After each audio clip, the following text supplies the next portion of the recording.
what happened to make research on autistic people so wrong and inaccurate?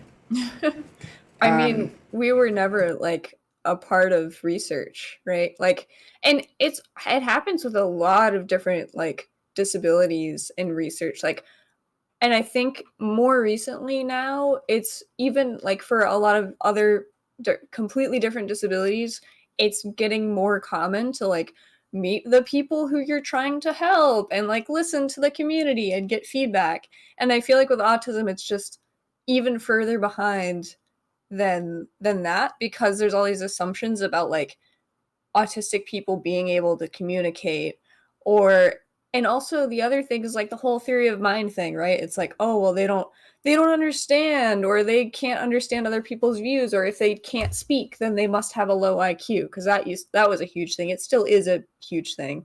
So there's all these assumptions and yeah, there's just all these assumptions and they get taught. I mean, I was helping give feedback on someone's paper they're writing for and they're doing like interesting work and stuff. But their first introduction paragraph for their research is like, people with autism have communication deficits, list Simon Baron Cohen, list blah blah blah, and like just very pathological. And that's like the good research. They still have those like paragraphs of like, here's what's wrong. Because to get funding, right, people have to say, this is a really important issue. This needs to be helped. This needs to be fixed. And so like to say like nothing's wrong with autistic people is to say like, well, you're not going to get that grant.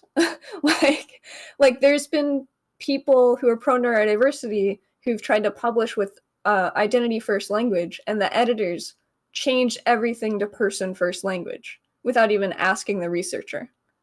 Like it's even like higher up than just the researchers understanding it. It's like the whole system is like relying on autism being a deficit and being something wrong. And the other problem is with theory of mind, all of those tests, all those surveys like the EQ is all like what would neurotypical people do? That's the correct answer, right? We're not going to get it right because we're not neurotypical. Why would I say like a person looking away is not listening to me when I look away and I'm listening completely? I can hear everything and the like lights above me or, like it just the whole like it's just totally wrong. Like everything about it is wrong.